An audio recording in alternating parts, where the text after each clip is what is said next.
thought, every worry, carried off in the rain.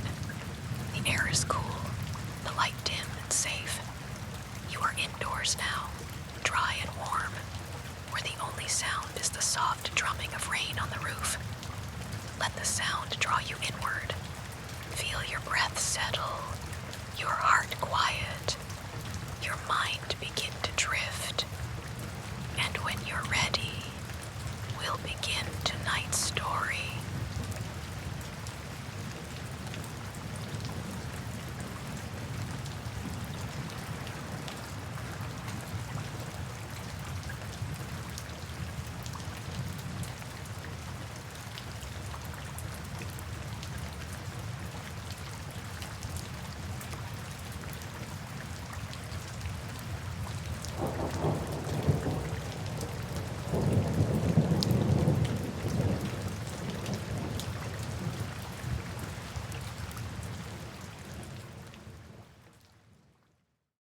Welcome to tonight's bedtime story. Settle in, get comfortable, and let your mind drift as we return to a quieter time. A place where the land itself shaped the hearts of those who called it home. The air is cool and sweet with the scent of autumn, the sound of distant laughter carried across golden fields. The day is steady, full of small labors and simple joys. But beneath it all, there is a strength, a mother's strength, quiet as prayer and steady as the turning of the earth. Tonight, we join Serafina and her family on the homestead, where faith, love, and courage meet in the fading light of an early autumn day. Early autumn came to the homestead with a golden stillness, softening the lines of house and field alike. The morning had scoured the sky bright and clear, and now, by afternoon, the light drifted down slowly, as fine and steady as flour through a sieve. A thin ribbon of wood smoke unwound itself from the kitchen chimney and drifted across the yard, sweet and familiar, carrying the promise of supper to come. The fields beyond the house wore their stubble proudly, brushed by a breeze that set the grasses whispering. From somewhere out there, just past the garden fence where the ground turned to open pasture, came the bright scatter of children's laughter, rising and falling like bird song. Harper, thoughtful and sure-footed, Josephine, quick as flint and twice as bright, Olive and Polly, hand in hand more often than not, and little Alfie, all knees and elbows, determined to keep up. On the porch, the swing's long chains sighed as Adeline rocked, the boards beneath her feet creaking to the rhythm she liked best. Slow, steady, unhurried as prayer. The afternoon sun polished the silver in her hair and warmed the shawl around her shoulders. She kept her eyes on the children, but not the hard way. Rather, the way a river keeps to its banks. Constant, watchful, letting life go by with trust. Every so often she tipped her head and listened, as if old memories were speaking through the soft weather. Winters survived, gardens coaxed from stingy soil, babies shushed at midnight and carried to the window for moonlight and lullabies. From the barn came the steady talk of tools. Tap, rasp, the settled thump of a hammer, each sound answering the next like neighbors over a fence. Inside, Finn stood braced beneath a slanted beam, sleeves rolled to his forearms, sawdust in his hair like pale confetti. Jude, slower but sure, measured twice and nodded once, while Teddy, with a laugh always near the surface, ferried nails and good humor in equal measure. They worked in companionable quiet until Finn leaned back, wiped his brow with the back of his wrist, and let a smile rise. "You should have seen Serafina last week," he said, voice low and fond. "She tried to help me mend the gate. Bless her heart, but she set the pin in backwards. The whole thing near came off in my hands. Jude's chuckle rumbled through the rafters. Ah, she's a good woman, Finn. Best leave her to the little ones in the kitchen. Some things don't take a woman's touch. Teddy grinned, flicking a glance toward the open doors where light fell in wide, friendly bands. I reckon that gate near took you off your feet, brother. If not for her baking, we'd have starved long ago. Their laughter rose soft and harmless, and fell away again, absorbed by hay and timber and time. Finn shook his head, and whatever teasing lived in the corners of his eyes gave way to something gentler as he looked out toward the yard. Well, she tries, he said. Truth be told, I wouldn't trade her for all the good hinges in the world. The work resumed, measured and sure, and the barn breathed with it, wood and iron settling into place for the oncoming cold. Outside, the breeze shifted. A scatter of willow leaves tumbled across the path and came to rest against the porch steps. Seraphina crossed the yard with an armful of kindling, the sunlight finding her hair and kindling its own fire there. Strawberry bright, brushed long and smooth down her back. She moved with the easy, unshowy grace of someone who had learned strength by necessity. Long limbs sure under the weight of water pails, shoulders steady with sleeping children, hands deft with bread dough and mending and a dozen quiet arts that kept a household whole. Her eyes, a clear, alert hazel, took in everything without seeming to. Weather, fences, the color of the sky near the horizon. Each detail a bead on the string she kept in her mind. She paused by the porch to tip her chin toward Adeline, whose rocking never lost its rhythm.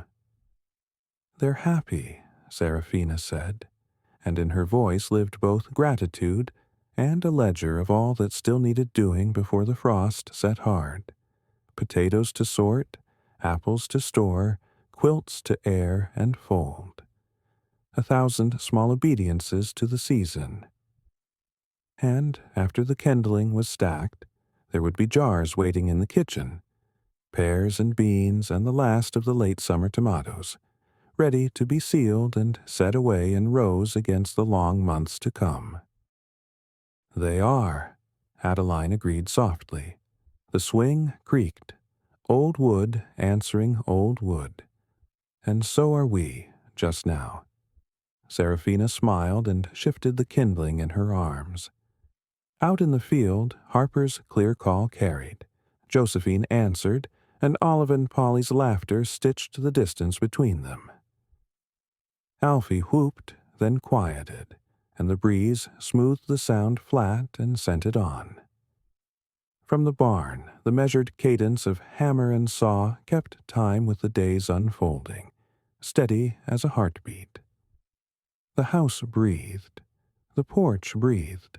The land itself seemed to breathe.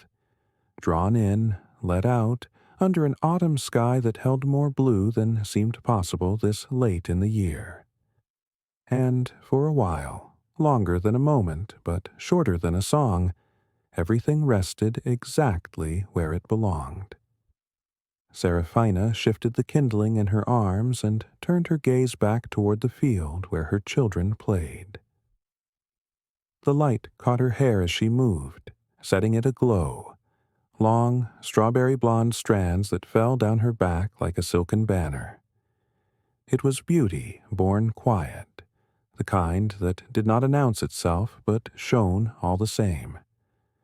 Her strength was of the same nature, unspoken, steady, wrought from endless days of labor. Hands that kneaded bread and soothed fevers, arms that carried water and babies alike, legs that did not falter on the long walk from garden to barn. She stood watchful, as she always did, her eyes soft but sharp, surveying the distances. Women were keepers of more than the home. They were guardians of life itself. And it was said, whispered from mother to daughter, that a woman's prayer was the first to reach heaven, especially when it rose for her children. Seraphina drew a slow breath, and without thinking began to hum a tune she had carried with her since girlhood, a spiritual learned on a rare Sunday when the family had made the long day's travel to a small church. It was not something they could do often, but the hymn had stayed with her all the same, woven into her memory like threads in a quilt. She remembered the hush of that wooden chapel, the way voices rose together and filled the rafters, notes lingering like beams of light through stained glass. Even now, the melody wrapped around her like a shawl, quiet and steady, almost a prayer in itself. She thought of Finn then, her husband, his strength, his sheltering presence. His protectiveness lay over them all like a heavy wool blanket in winter, and she was grateful. But even as she honored his role, she knew her own communion with God was constant, unbroken. Her thoughts drifted upward even now, prayerful and steady, as natural as breath. And beneath it all, a quiet awareness stirred, calm but alert, like a river under ice, waiting. From the corner of her eye, a flicker stirred against the stillness. Seraphina turned her head, and her gaze sharpened. At the far edge of the field, shadows moved low to the ground. Coyotes. Their lean forms slipped through the stubble, shoulders rippling in rhythm, eyes fixed on the children at play. A low crouch, a creeping patience. Predators waiting for the right moment. Her heart surged, hot in her chest. The kindling spilled from her arms, all but one long branch she caught in her hand like a staff. The children laughed, unknowing, until Harper's head tilted. She had noticed. The laughter faltered, and the others stilled, a hush of confusion settling between them. Seraphina began to run. Her skirts snapped against her legs, her feet striking the earth. Each stride thudded in her chest, and yet it felt as though the ground itself gave way beneath her, lifting her forward. Her lungs burned, her pulse roared in her ears. Breathless, she prayed, not words so much as a cry sent straight to heaven. And in answer, power coursed through her limbs, doubling her speed. The circle of coyotes tightened, a ring of hunger drawing close. But Seraphina broke through, planting the branch upright in the damp earth beside her. The children, wide-eyed now, pressed against her, their small hands clutching at her skirts, trembling at the fire in their mother's eyes. From her lips rose words she had never learned, fierce and ringing, in a tongue older than time itself. Bekoach El Shaddai, Animetzava Aleichem La'azov, Penticheretu al Hamiltrama Haba'a. Which means, by the power of Almighty God, I command you to leave, lest you regret the battle that comes. And the wild things trembled. The coyotes wavered, their yellow eyes flashing in the afternoon light. For a moment they lingered, a ring of hunger broken by something they did not understand. Then, one by one, they slunk backward, tails low, shoulders rolling, until the circle unraveled and the field lay still once more. The last of them paused, teeth bared in silence, but even he turned at last, melting into the scrub and shadow. Seraphina's breath came ragged, her chest heaving. She gripped the branch with both hands, then raised it once more, shaking it toward the retreating beasts. The children clung tighter, their small faces pressed into the folds of her dress. Never before had they seen that fire in their mother's eyes, that holy strength which seemed to blaze through her frail frame. From the barn came shouting, the sound of boots pounding against hard ground.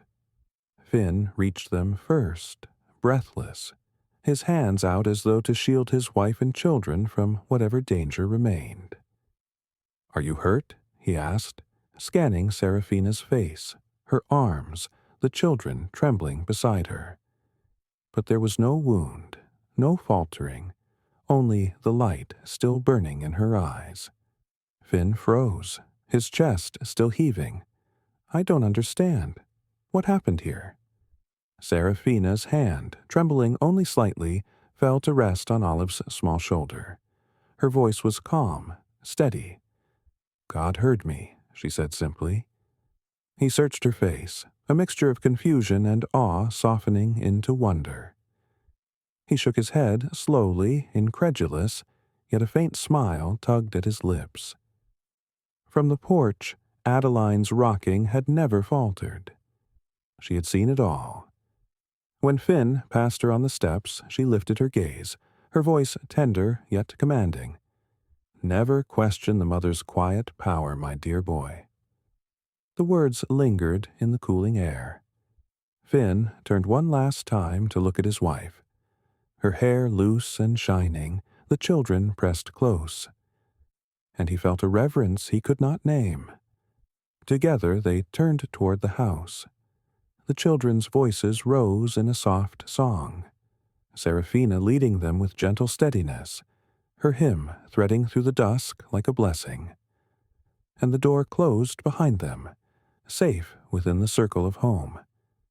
The night settles softly over the homestead now. The danger has passed, and the air is calm once more. Inside, the fire hums in the hearth, the smell of supper drifting through the quiet house. The children are safe, their laughter faint beyond the walls, their voices still sweet with song. Seraphina rests by the window, her hands folded, her gaze lifted in silent thanks. Finn lingers nearby, his heart full of awe for the woman who has always been his shelter. And outside, the wind moves gently through the fields, whispering like a hymn carried into heaven. Some strength is spoken, some is simply lived. And tonight, under the tender watch of God and moonlight alike, the mother's silent power keeps its faithful vigil. Thank you for spending this time here tonight. If you'd like to